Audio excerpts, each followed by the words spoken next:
Good morning, everyone, and welcome to this NLA webinar today, Projects in Practice, Nature-Based Solutions.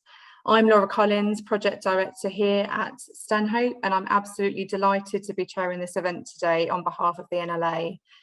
Resilience to the climate emergency has been at the forefront of London's built environment agenda.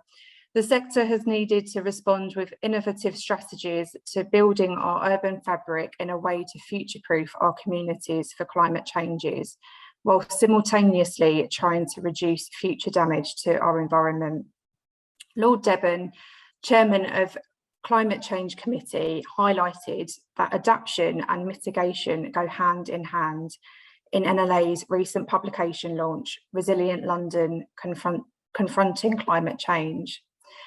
The fantastic scheme of Gascoigne Estate addresses both of these two challenges, and today we'll hear from the project team who will give a technical presentation focusing on this project's wider placemaking strategy, use of nature-based solutions, modern methods of construction, modular design and materials. Firstly, though, I would like to just give a few thanks. This event is part of the NLA Urban Better Building Programme and Net Zero Programme. And we would like to give our big thanks to our Net Zero Programme champions, Argent Related, Civic Engineers, Elementa, Hain Tillett Steel, Hawley, London and Partners, Waterman and Wacona Hydro, and another big thanks to our Net Zero Programme supporter, VU City. Just before we kick off, I'd just like to remind the audience that there will be a chance to ask our speakers some questions at the end. We encourage you to do this, and you can do that by sending questions on the Q&A button on the Zoom. I would like to now introduce our fantastic team presenting Gascoigne Estates, and that is Jacob Wilson, Head of Design at First Regeneration Limited, Stephen O'Malley, Co-Founding Director at Civic Engineers, Jessica Foster, Associate from Civic Engineers, and finally, Lucas Teal, Partner at White Architecture. Over to you. Great, thanks a lot, Laura. If we can just pull up the presentation. So good to see you all this morning. Thanks to NLA for inviting me to talk. I'm really excited to be able to present our work on the Gascoigne Estate and kind of showcase all the hard work that First have been doing. So I'm Head of Design at First. First is a regeneration company. It's wholly owned by Barking and Dagenham Council. Trying to move on to the next slide.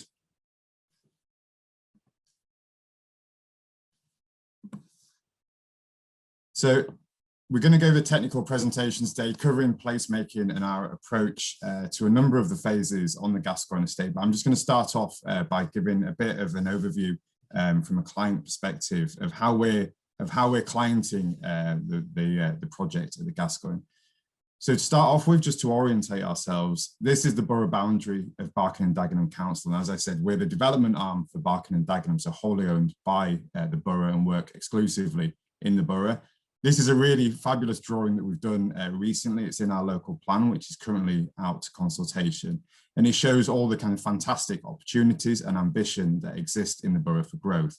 So First has been set up to enable and do through direct delivery as well, around 20,000 new jobs and 50,000 new homes by 2037. And that's because there's a significant amount of development land in the borough. So there's 400 hectares of development land in the borough.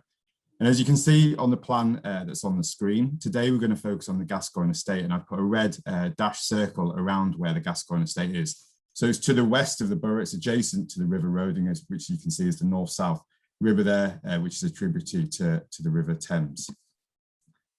So just to give a bit of background on the Gascoigne Estate, very quick history. I think similar to a lot of estate regeneration projects that I've worked on in London, historically in pre-war, it was Victorian and Edwardian terraces.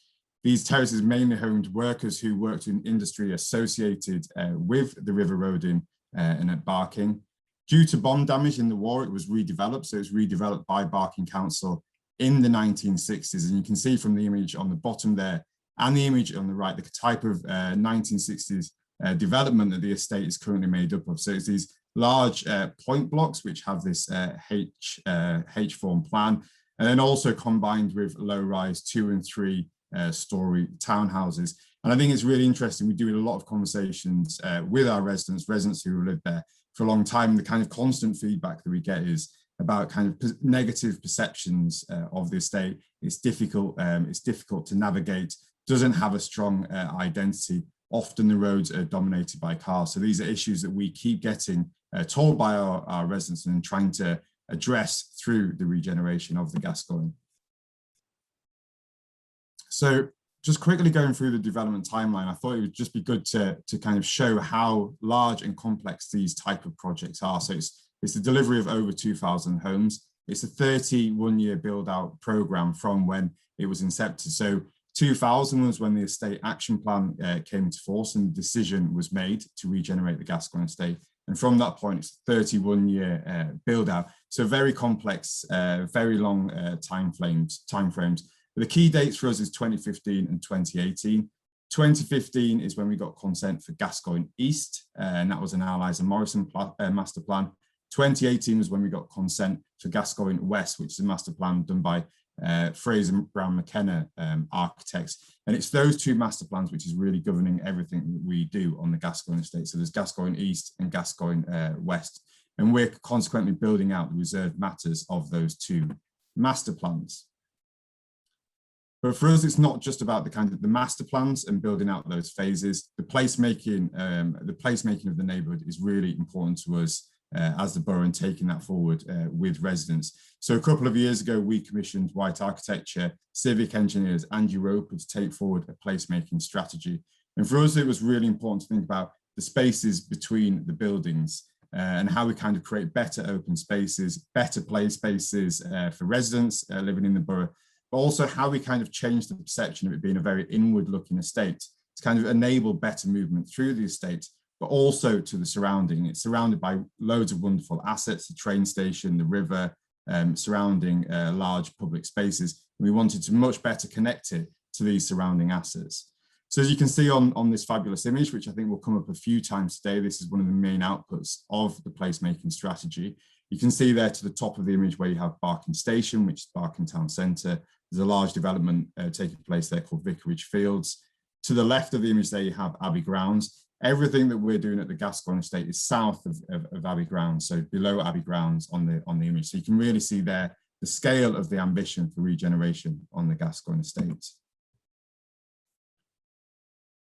So just moving on to the next slide, I think a lot of work that we're doing is with residents. We've been getting told by residents the importance of kind of nature-based approaches, taking a kind of approach, a sustainable approach to regenerating the estate. And over the last 18 months, we've been working really hard with residents to build a residents forum, which we work with to guide a lot of our work that's happening across the neighbourhood. This is a fantastic image that we've taken from a recently completed park. It's called Phoenix Park. And it's a park that was co-designed with residents and co-built with residents. And it opened at the start of the summer. And I think it's really great to see how much this has thrived. And I think that's as much to do with the process and co-designing it with residents. And this is something that we're going to increasingly look to do going forward. We're doing another pocket park on Gascoigne East. We're doing community centres. And I think with future large phases, we would like to go through that co-design with residents and bring their voice kind of heart and centre to the projects. So just a quick snapshot of where we are now. It's a 30-year timeframe. As I said previously, we're about 20 years through, but we've only delivered one phase. So it's a really long lag time to get to where we have to be on site. So to date, we've completed 408 homes. That's phase one. That's been designed by Levitt Bernstein Architects and Allies and Morrison. That's complete and occupied. Currently on site, we have a significant amount of homes on site. So we've got 1,176 homes being built at the moment on the Gascoigne estate. That includes projects by White, by Pitman Tozer and by HTA. And then we have a number of further phases in the pipeline, so on the drawing board. Won't be sharing those today, they're all pre-planning at the moment, but will be coming through over the next couple of years. And we're not just building out the phases. As I said previously, the placemaking element is really important to us. And this is one of the projects that we're going to look to commission soon that's come out of the placemaking work with White and Civic. And this is Gascoigne Road. So this is the road that goes through the centre of the neighbourhood. It bifurcates east and west.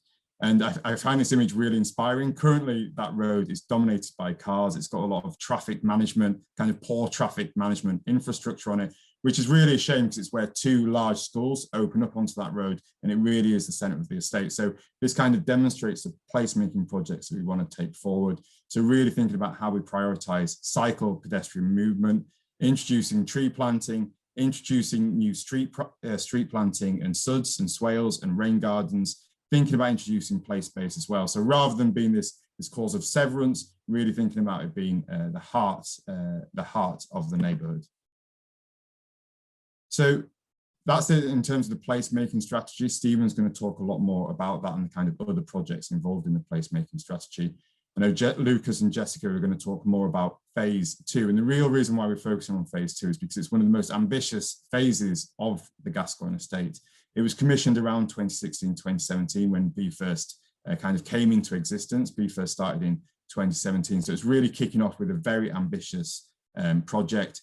The architect is white architecture, but also working with civic engineers. And the ambition was for 520 new homes, a new park, communal gardens and community centre. And I think what's really interesting thinking about sustainable buildings and achieving zero carbon, was that when this was commissioned, this was going to be CLT modular construction. And that's one of the reasons why architecture was selected for the commission, of bringing in a lot of great experience from Sweden, where I think this has been a lot more common practice than it is in this country.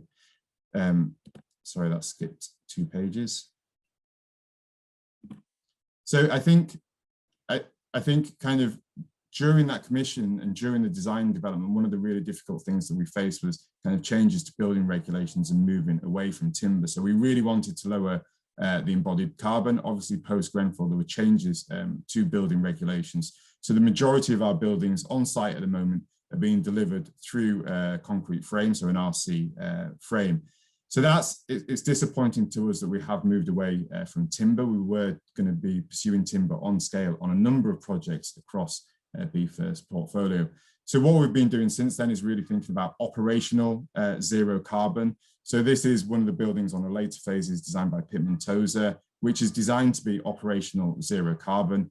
And we've achieved that through a fabric first approach, a significant quantum of PVs, and also it's connected to our district heating network. And I think going forward, without being able to deliver buildings using timber, we're really exploring MMC, so modern methods of construction, in a big way, and thinking about how that can enable us to design to circular economy principles, and also considering, designing for disassembly as well. So that's it for me. Thank you. I'm going to hand over now to Stephen. Good morning. Thank you very much, Jacob. Yes, we've been involved in the project for some time, working alongside White and the team at B First. We never forget why these commissions are so important, and that's because of the communities and the people that are going to live and occupy these fantastic places. This image here is from some of the children that live in this neighbourhood, and they are attempting to try and sketch out the ingredients that they want to see in their neighbourhood, and the things that are coming forward. You can see the river Rodding featuring heavily in this sketch that they prepared in the top left-hand corner there. So picking up on those points that Jacob has alluded to, we are very much minded to consider the context and the geography of this neighbourhood and how it plugs into its surrounding and adjacent landscape.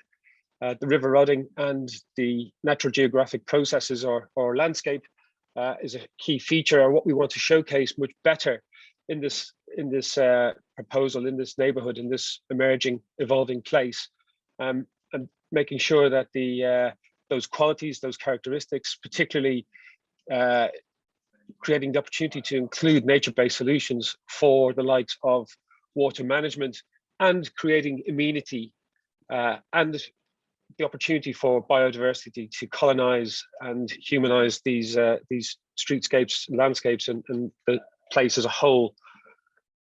In terms of the principles that underpinned our work, you can see there's many of these headings that apply to lots of different projects. And what's been important for us is to take these themes and actually convert them into specific proposals embedded, hardwired into the landscape, at Gascoigne. So dealing head on with the climate emergency. Yes, building fabric is critical, but actually the key feature of the proposals for Gascoigne is actually the whole idea of proximity, the relationship between different features and amenities, services, schools, infrastructure, all of those things. What's the relationship to each other, and what's the composition of the plan that then supports them, and making those choices for movement to be walkable in terms of active travel and the ease and sort of appeal, desirability of those choices when people are figuring out how they're going to connect up the different parts of their lifestyle in their neighborhood.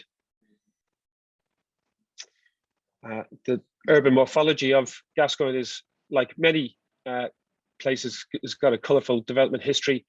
You can see in the pre-industrial area there the natural landscape that prevailed, and the arrival of the industrial period and Victorian area, and the impact that that had on the vernacular and the building type, through to the post-war and the densification, an increase in occupation, and the increase in the community and the diversity too. There's much more commercial activity starting to creep into the southern fringes of the plan. And then the Gascoigne today, there's lots of really strong qualities in the neighborhood, and it's ensuring that we showcase those, we enhance them, augment them, and work with them, and set out that chronology and tell those stories and enrich that narrative that makes Gascoigne so distinctive and so special. So making sure that those attributes are best presented.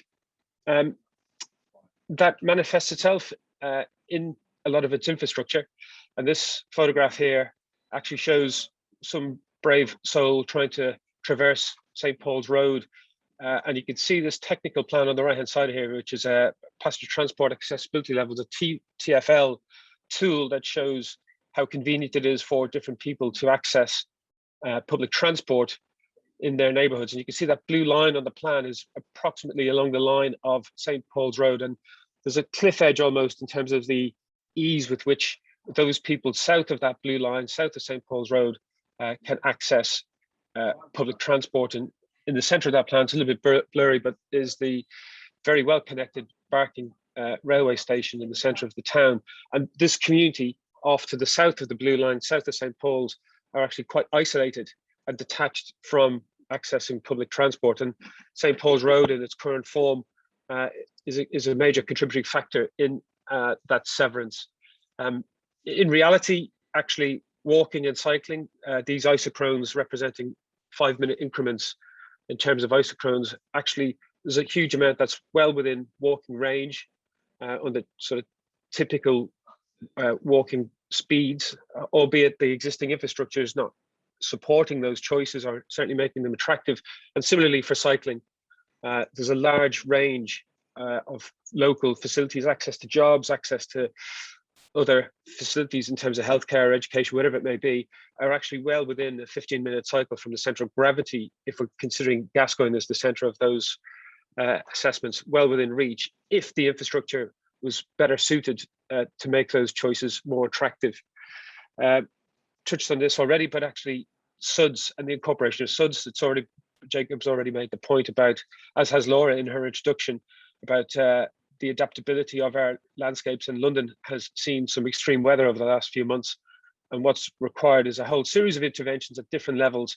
But here, what we're talking about is actually including sustainable urban drainage features hardwired into these landscapes and making them much more resilient. You can see the graph here on these two graphs on the top left, the furthest one to the top left representing natural landscapes with sponge city principles, where water lands and slowly permeates through those, infiltrates through the geology back to local watercourses, and the built environment option just to the right there, where the water actually accelerates across those networks and ultimately stumbles across a bottleneck, which inevitably causes the system to be overstressed and causes flooding.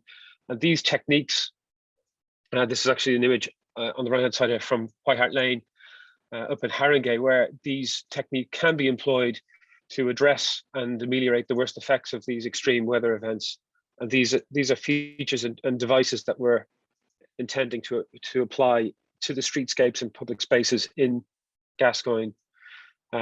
Part of that story is setting out a street hierarchy to provide a framework for movement for the neighbourhood and for the connecting the different facilities and parts of the plan, and doing so in a way that provides an intuitive and self-enforcing space in terms of how people behave and the relative dominance of different users, particularly private vehicles, limiting and tightening up the pace and ease with which vehicles can maneuver through these spaces.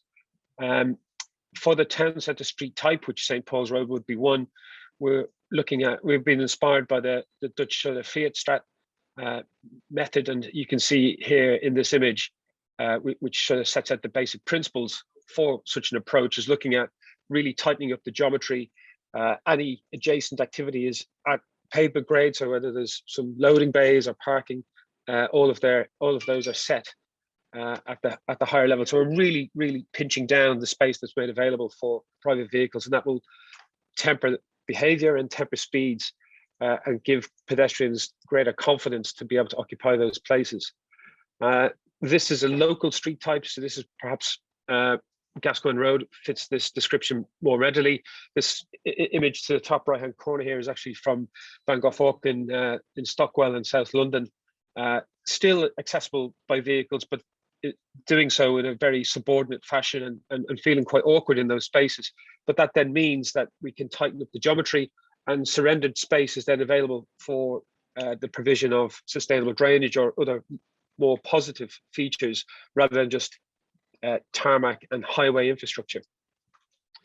Applying those principles then to some of the spaces. This is again St. Paul's Road. There's a part plan on the right hand side there that's orientated 390 degrees north is to the left, as it's shown here. But you can see how the people of the existing neighbourhood of Gascoigne have to cross this road to get into the centre of Barking and to use the facilities in the centre of the town. I've alluded to the need to try and create these self-enforcing spaces. We don't want loads of lining and signing and lots of intervention from a regulation point of view. We want actually people to, motorists in particular and drivers especially, to respond to the conditions as they encounter them and behave accordingly. And some of the features that we employ to achieve that is about lane width and forward visibility, and we can arrange the composition of the street in a way that delivers against those criteria. Very briefly, just touching on the volume of traffic that passes through these spaces. You can see the A13 off to the west here deals with about 100,000 vehicles a day, annual average daily flows, whereas the streets and St. Paul's Road in particular dealing with maybe 15, 16,000 journeys per day, which actually is a relatively modest amount, and the techniques that we've employed can deal with that quite comfortably. The geometry, the existing geometry of St. Paul's Road, you can see here is very generous from a highways perspective. This dashed line here represents the curb line. You can see the size of the gyratories and roundabouts and highway infrastructure that dominate the plan. And what we're looking at is dramatically reducing that footprint, really tightening up the geometry and limiting the space available for vehicles. And that then surrenders significant portions of the landscape for other things.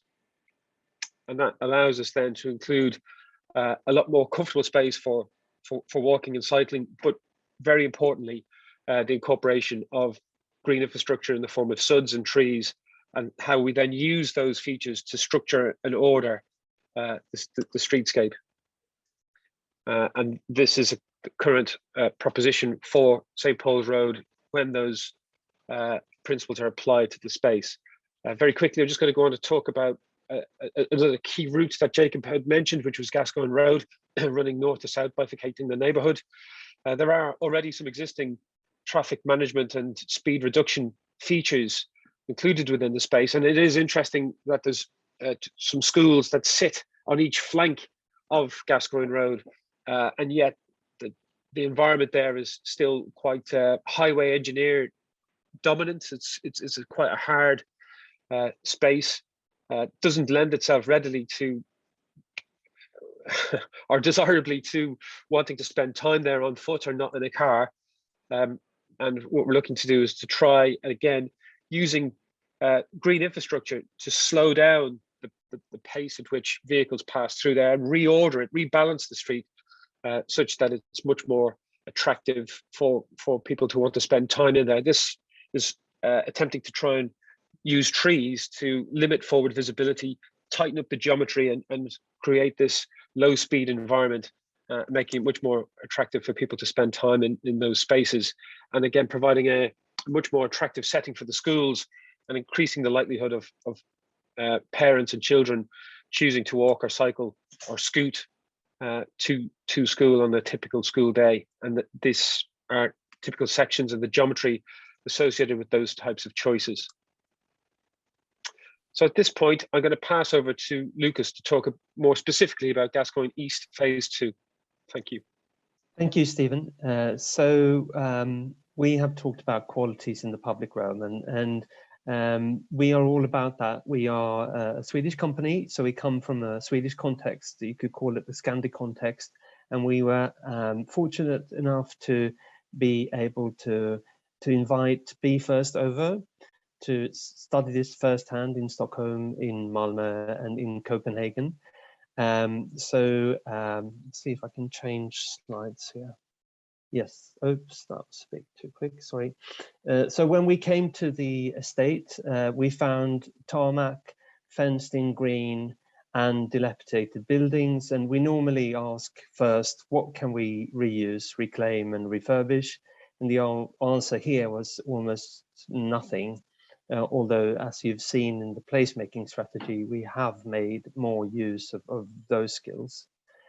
But when aligned with Be First, we had a vision of creating a new identity and making places. And our way of doing that is mixing urban scale and activate green places and provide a city at eye level. And this, in this case, we did this using 5 principles. And these principles are urban mobility that Stephen has talked about, and building a neighborhood, which involves also public functions. And as Jacob said, modularity and efficiency in the building fabric is really what we're all about. Urban nature, super important in the global warming context, but also be very mindful of density, scale, and daylight, and how those affect any new development. And so we started with reviewing the outline master plan, the Allies and Morrison master plan, saying that part of what we found was a problem with the existing estate was the detachment from the Barking town centre and further afield to other green spaces. So we reviewed the layouts of streets and sizes of parcels or blocks, and we found that we could make the park a bit larger, and we could connect the estate better to its surroundings. And then we looked at the ground for users, and to find some density for new enterprises to establish in new commercial spaces. And also, as said before, really important, studying how much sunlight we could get into the public realm and into courtyards. And then also securing views to green spaces. This is a mental health issue that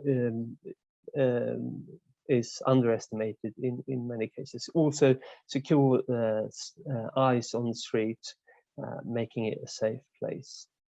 So by opening up our blocks and creating permeability, and also placing cars underneath in basements, which is costly, we could then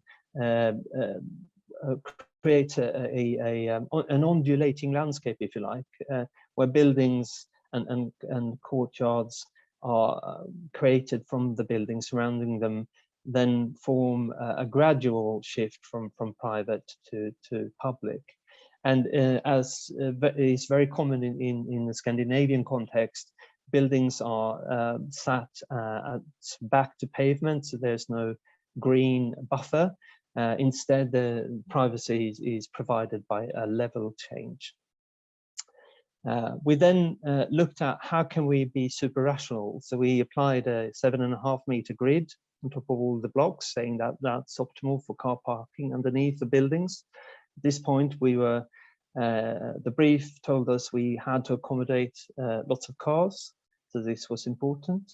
We also looked to minimize the number of, at stage 1, number of different layouts and sizes, and to keep the brief open for developing thoughts on what kind of homes were going to be provided.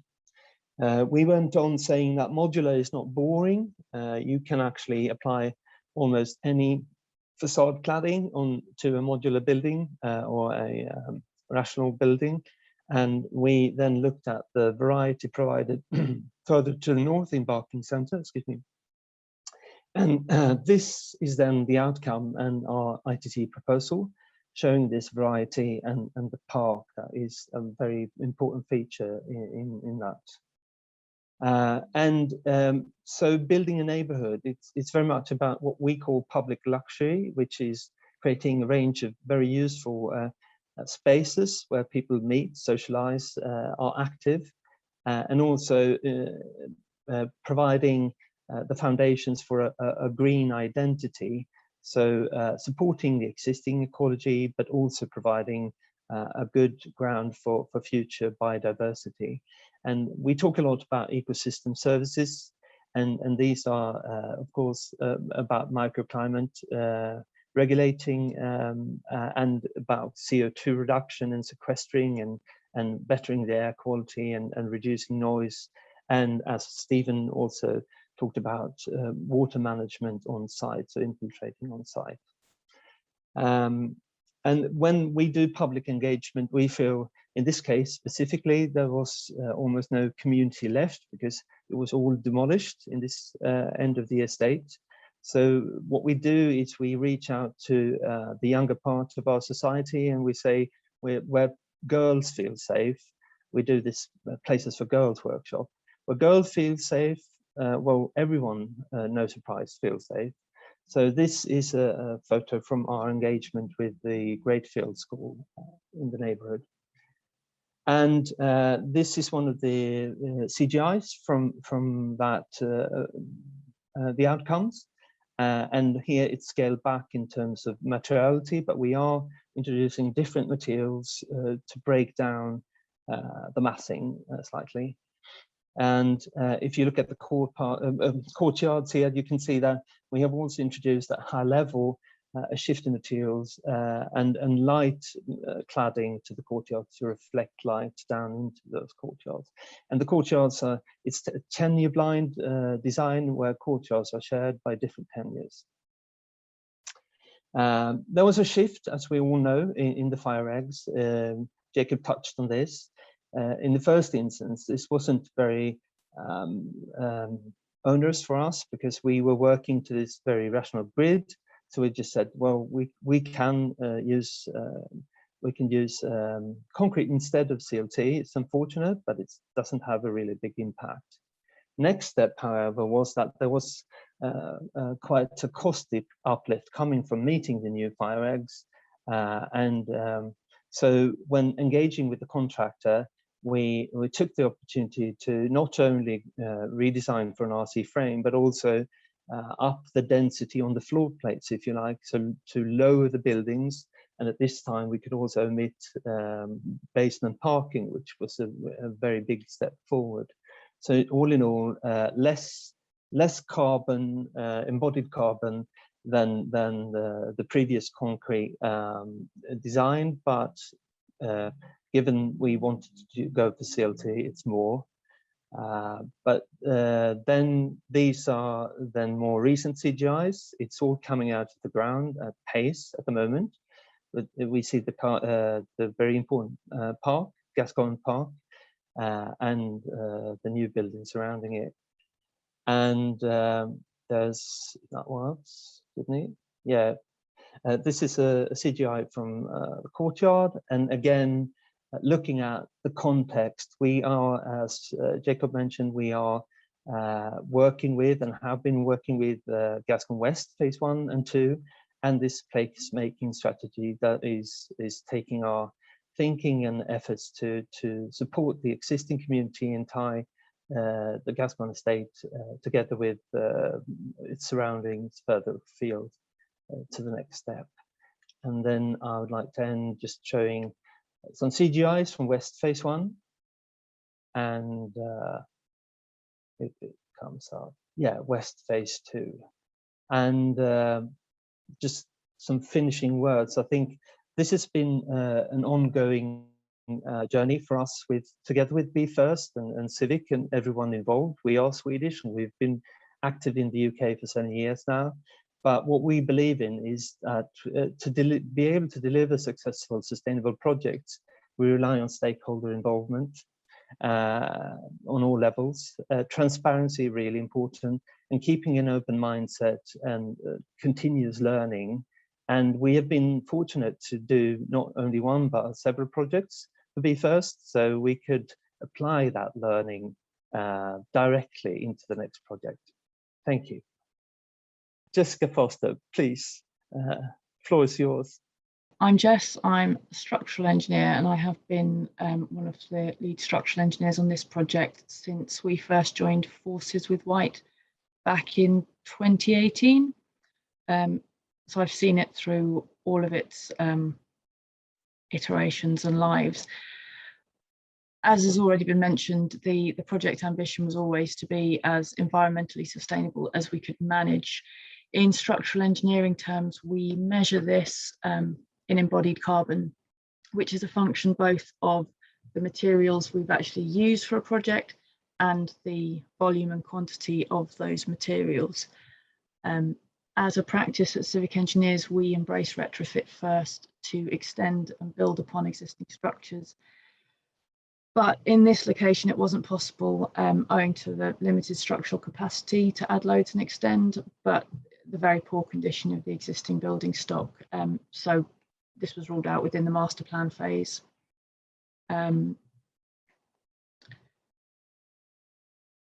We also looked at modular construction and CLT cross-wall construction, but following on from the Hackett inquiry, we couldn't use any timber in the facades, and so unfortunately we had to drop the use of timber and followed on with a precast concrete wall construction. But ultimately, however, we did have to redesign the project as a reinforced concrete frame.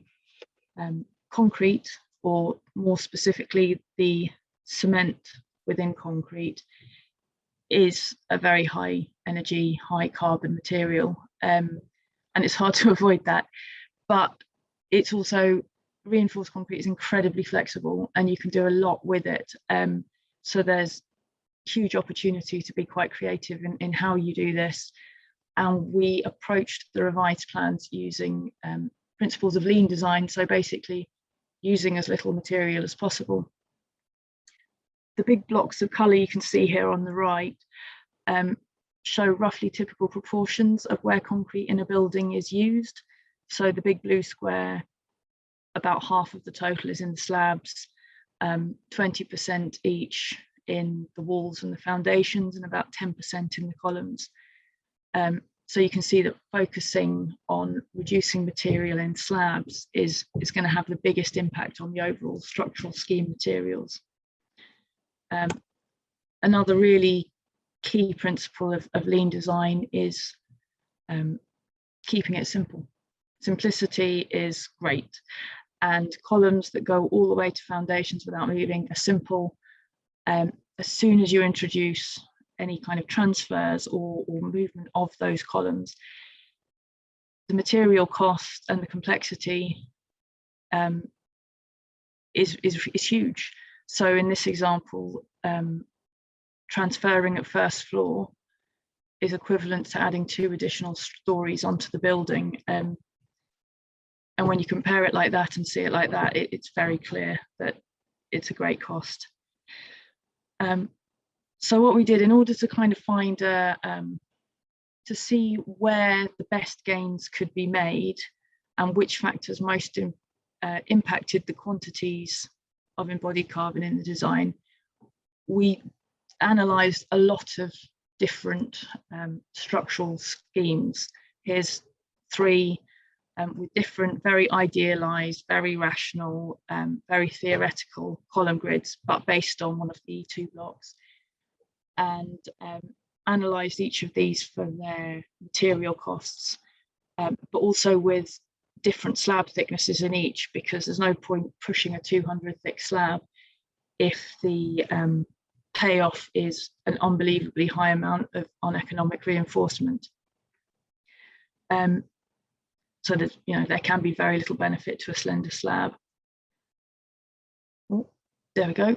So this table shows the results. On the right hand side, we've got the range of CO2 per metre squared.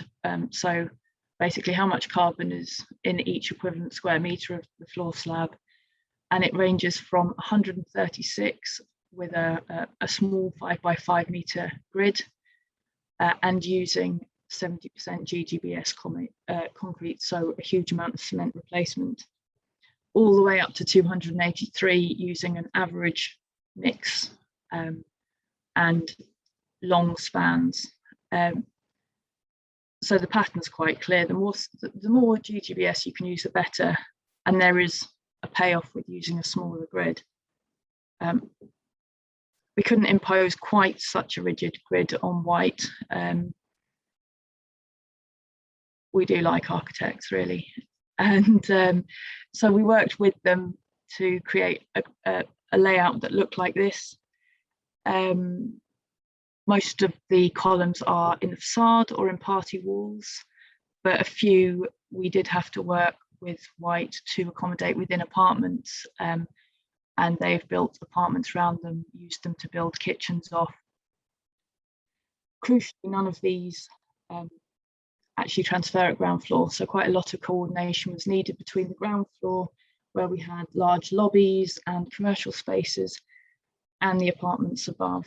And in the commercial spaces, in some cases, we just had to accept that there would be columns and move on.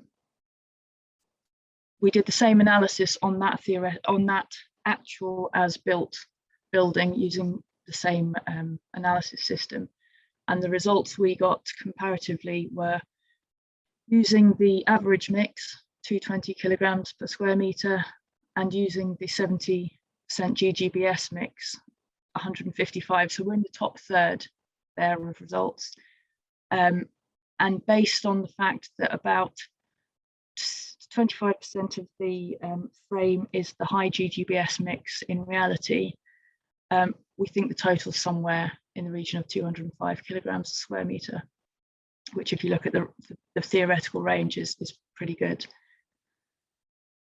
This graph is from a paper by David Collins, which was published in the Structural Engineer, which is about carbon footprint benchmarking data for buildings. And it shows on a logarithmic scale the typical values of carbon for a number of buildings against the floor area. So the floor area is at the bottom and the carbon is up the side. We've drawn the line in the diagonal line, but there is a fairly clear linear relationship here. And based on our floor area, our benchmark value is the orange line at the top. And our actual building is with these green lines here. I think the upper green line includes foundations, which is probably the fairer comparison. And the lower one is superstructure only. So, you know, we have found a significantly reduced carbon, which is absolutely brilliant.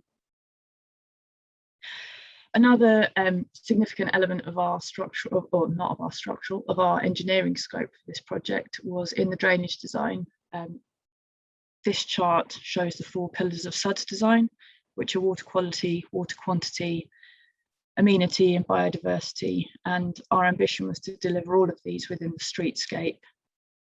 It should be noted that because of the basement car park in the original scheme, there wasn't a lot of opportunity to do these within the courtyards. The features we were hoping to include were things like rain gardens, permeable paving, permeable tree pits, and so on. Unfortunately, because these were all on street, they needed to be adopted by the local highways authority. And at that time, back in 2018, 2019, there was quite a lot of resistance to doing so. And Thames Water weren't in a position to adopt them either. So it didn't leave us with quite as many options. However, in the new scheme, we lost the basements, which gave us a huge opportunity to bring all the rainwater from each plot into that central courtyard space, which we developed and completely re-strategized and created on-plot private SUDS features, which included the ones that we've mentioned, but also multifaceted SUDS features such as depressed play areas, which are mostly dry, but can be used for water storage if required. And because all the plot rainwater is dealt with within the courtyards, there's actually very little water to be dealt with externally within the highways, and this is actually attenuated within the water pipes in the highways, so there's no tank any longer required within the park. So, but I'd like to say, although we missed the boat on this one with the on-street SUDS features, there's been a huge change within the council and the team, and a massive push to accept and adopt SUDS, which, as you could see from Lucas's and Stephen's and Jacob's presentations, is a huge part in the placemaking strategy moving forwards, which is absolutely brilliant. And I shall hand back. Thank you very much. Thank you, Jessica, and what a great presentation. Thank you to everybody and the team behind the Gascoigne Estate project. Really informative. Just to remind the audience that there is still a chance to ask questions using the Q&A button.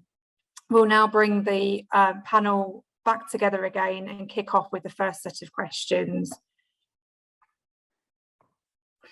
So the first one we have is, how can the climate agenda be embedded into schemes through the consultation process?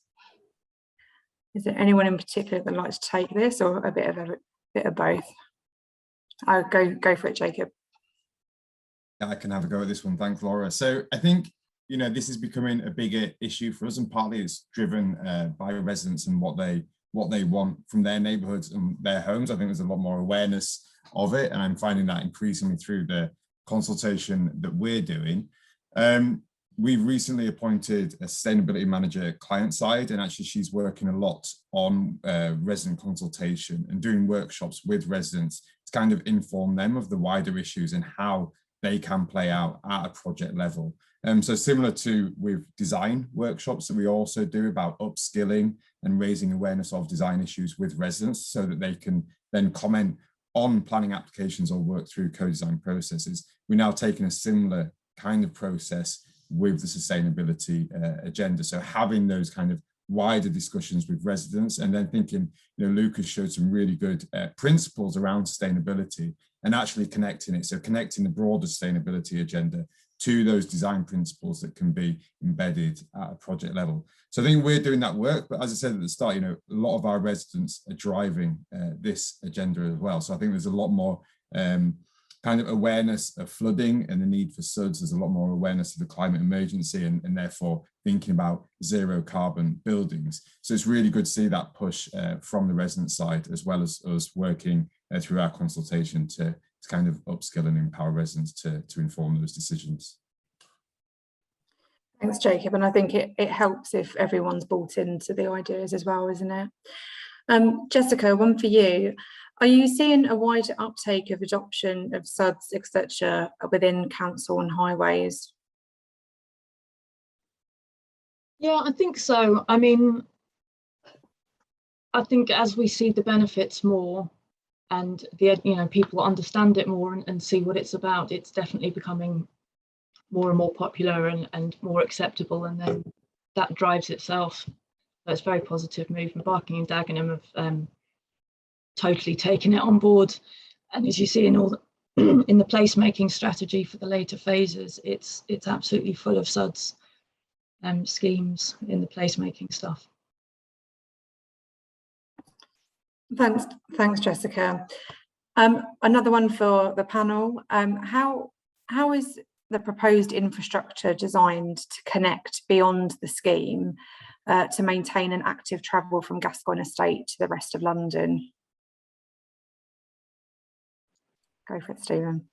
Thank you. Yeah, well, we're acutely aware that this is a network. Gascoigne Estate is we've got a high degree of control or influence over what happens within the footprint of the estate itself, but actually there's a whole wider conversation that's happening across London about low traffic neighbourhoods and what the GLA and other boroughs might invest in terms of active travel choices. But in terms of controlling the controllables and within the auspices of this neighbourhood, we are super mindful that it needs to plug in to the wider infrastructure. That's not just about active travel either. I think it's also about the SUDs, because actually, you know, rainwater, the way it works is based on a catchment. It's based on a sort of geographic basin.